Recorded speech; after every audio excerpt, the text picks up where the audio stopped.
अगर एक बाप का एक भी मुसलमान पैदा है, 10 अब्बा का नहीं पैदाइश है, एक बाप की पैदाइश है, तो देश की सर्वोच्च न्यायालय में जाओ और याचिका दायर करो कि नाजिया पाकिस्तानी है या बांग्लादेशी है, इसकी इंक्वायरी होनी चाहिए। और अगर किसी ने ये याचिका नहीं डाली तो मैं समझ लूंगी कि जो जो रोड पर है वो एक बाप का तो नहीं है, ये मुझे समझ में आ जाएगा। देखिए, मामला है वो कोटा वाला, सनातन की नीलामी वाला जो डिकोड हुआ है, उसको मुसलमानों को छुपाना है। इन्हीं का मुसलमान जो बॉम्बे में खड़ा होकर के मुसलमानों को ही कैप्सूल चूहा मारने का दे रहा था, उसको छुपाना है। इसीलिए ये लोग मेरे पीछे पड़ गए हैं कि भाई एक अकेली औरत है, इसको करते रहो। एआई से मेरी न्यूड तस्वीरें बनवाया गया है। ये औरंगजेब की छठी औलाद, ये औरंगजेब के इलीगल पैदाइश, ये औरंगजेब के की पैदाइशें निकली हैं। तेरा मेरा रिश्ता ला इलाहा, तो भैया जाकर के उसको पहले समझाओ, उस मुसलमान को जिसने तुम ही लोगों को मारने के लिए 15,000 इंजेक्शन और कैप्सूल लाया था, वो भी मुसलमान था, वो भी मुहर्रम में। तो उसको जाकर के समझाओ कि वो तुमको क्यों मार रहा है। मुहर्रम की 10वीं को एक मुसलमान जो है महाराष्ट्र में चूहा मारने का कैप्सूल लेकर निकला था मुसलमानों को मारने के लिए। अच्छा, अब खुद भाईचारा कहाँ गया? हाँ, तेरा मेरा रिश्ता का नारा लग रहा है संभाजी नगर में।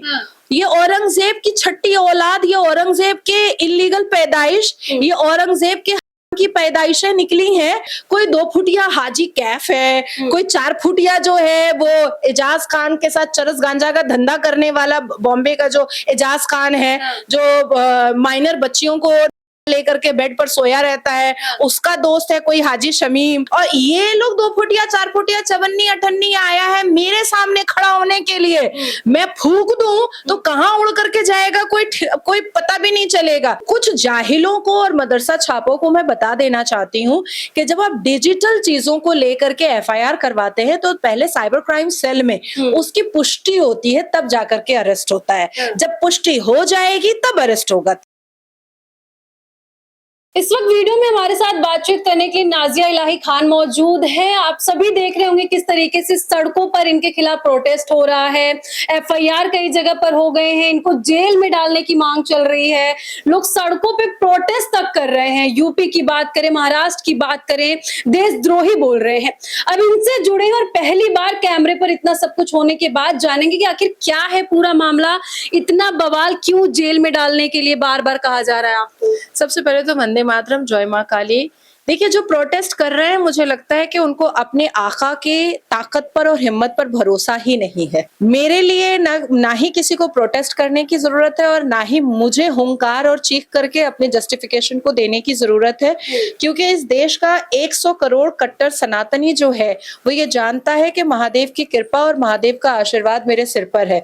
महादेव के आशीर्वाद, महादेव की ब्लेसिंग, महादेव के क्रोध और महादेव के तांडव से सबको पता है।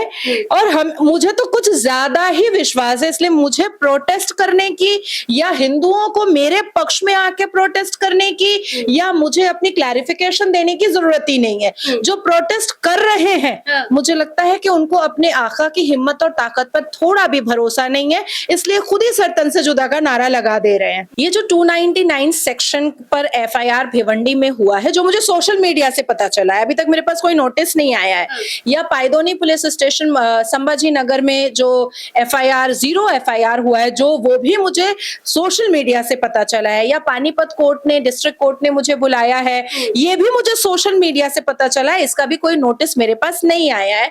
तो कुछ जाहिलों को और मदरसा छापों को मैं बता देना चाहती हूँ कि जब आप डिजिटल चीजों को लेकर के एफआईआर करवाते हैं तो पहले साइबर क्राइम सेल में उसकी पुष्टि होती है, तब जाकर के अरेस्ट होता है। जब पुष्टि हो जाएगी तब अरेस्ट होगा। तीसरी बात है कि जिस वीडियो को एआई से जनरेट करके मेरे आधे स्टेटमेंट को मॉर्फ किया गया है, उसके लिए तो मैंने भी डीजीपी महाराष्ट्र को बोला है, उसके लिए तो संभाजी नगर पुलिस स्टेशन के कमिश्नर को मैंने भी बोला है, उत्तर प्रदेश के डीजीपी को, पश्चिम बंगाल के कमिश्नर को मैंने भी बोला है कि भाई इसकी सही से जांच की जाए। अब आती है कि पैगंबर मोहम्मद सल्लल्लाहु अलैहि वसल्लम की शादियां 11 थी, जिसमें से अम्मा आयशा से उनका जो निकाह हुआ था वो 6 साल की उम्र में हुआ था और 9 साल की उम्र में रुखसती हुई थी, और जो 3 साल बीच में था रुखसती से पहले का, उसमें उनको अच्छी गजा खिलाई गई थी। ये मैं जा करके पानीपत पानीपत कोर्ट को मैं 4 हदीस जो मुसलमानों का सबसे बड़ा हदीस है, ऑथेंटिफाइड हदीस है, वो चारों हदीसों के जो रेफरेंस है वो मैं रख दूंगी। ये जब अपनों के नहीं होते हैं तो ये मेरे क्या होंगे। मैंने हमारे नबी के खिलाफ बोला है, जेल में डालो, नाजिया देशद्रोही है, एफआईआर करो, उसको हम छोड़ेंगे नहीं। देशद्रोही तो मैं हो ही नहीं सकती, क्योंकि अभी पश्चिम बंगाल में इलेक्शन से पहले एसआईआर हुआ था। एसआईआर में मेरे पूरे खानदान ने, माँ बाप ने, मैंने, हमने सबने अपना स्क्रूटनी करवाया है। जाकर के इलेक्शन कमीशन से पूछ लीजिए, बंगाल में वोट डाल करके मेरा पूरा परिवार आया है, मैं आई हूँ। तो एसआईआर के माध्यम से मेरी पूरी जांच अभी रिसेंट हो चुकी है। तो अगर जिसको लग रहा है कि मैं पाकिस्तानी हूँ, मैं बांग्लादेशी हूँ, तो मुझे तो शक लग रहा है कि इन्हीं के आधार कार्ड को चेक किया जाए, क्योंकि गुस्ताखे रसूल का नारा भारत में तो नहीं चलता, भारत के संविधान में तो नहीं चलता, भारत के कानून में तो नहीं चलता। तो ये पाकिस्तानी और बांग्लादेशी नारा ये लोग क्यों दे रहे हैं? इनको तो देना भी नहीं चाहिए।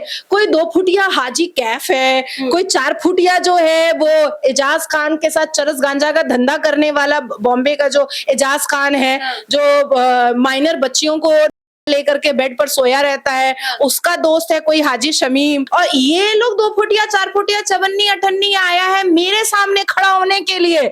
मैं फूंक दूं तो कहां उड़ करके जाएगा कोई पता भी नहीं चलेगा।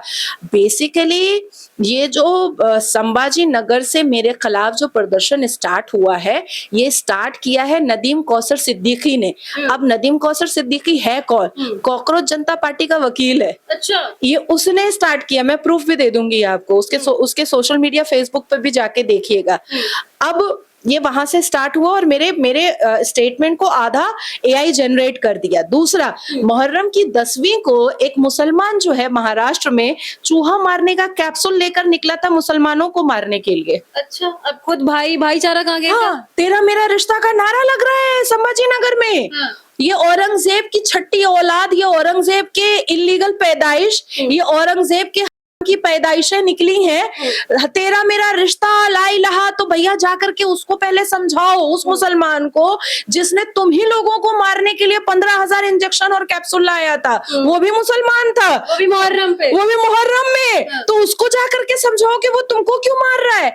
बेसिकली मेरे मुद्दे को तूल दे करके ये जो कोटा राजस्थान में एक मुसलमान सारे गैंग ने मिल करके सनातन की नीलामी का जो एक ऐप जारी किया था और हिंदू बेटियों की अश्लील वीडियो को इन्होंने वायरल किया था, हिंदू बेटियों को फंसा करके लव जिहाद और कन्वर्शन करने का जो इन्होंने षड्यंत्र रचा था, राजस्थान कोटा ने उसको डिकोड किया। इन 2 मुद्दों को मुसलमान दबाने के लिए मेरे नाम पर हाय तौबा मचा रहा है और छाती पीट रहा है। देखिए, मामला है वो कोटा वाला, सनातन की नीलामी वाला जो डिकोड हुआ है, उसको मुसलमानों को छुपाना है।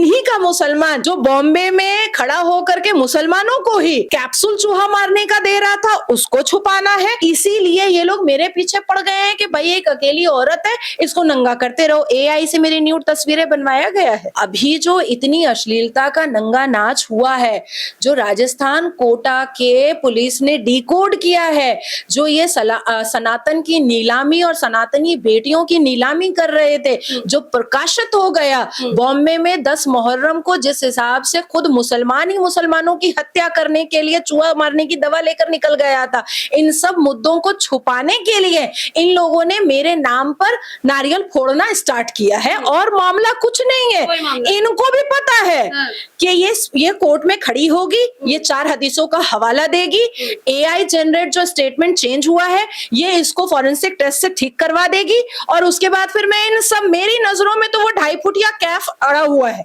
ये मेरी जान लेगा ना हत्या करेगा, मुझे तो नहीं पता। मैं बहुत डरी हुई हूँ भाई, ये हाजी कैफ से मैं बहुत डरी हुई हूँ, और ये हाजी शमीम से, क्योंकि जिस तरीके से हाजी शमीम का संपर्क जो गाजियाबाद लोनी का है और कैफ जो शामली का है, ये दोनों जिस हिसाब से गुंडागर्दी मचाया है, जिस हिसाब से ये गैर संवैधानिक नारा दे रहा है, जिस हिसाब से ये दोनों MIM का मुखबिर और रजाकारी और पाकिस्तानी मुखबिर बन करके बैठा हुआ है, और जिस हिसाब से हाजी शमीम बॉम्बे के 10 पैसा वाला एक्टर है एजाज खान, उसके साथ चरस गांजा का धंधा करता है, वीडियो में कहता है मैं सुबह से लेकर शाम तक फायरिंग करता हूँ, कोई ठीक नहीं है मेरे घर पे भी आके फायरिंग कर दे। हाजी शमीम और हाजी कैफ मेरे ऊपर गोली मार सकता है। इन दो लोगों से मेरे जान को खतरा है।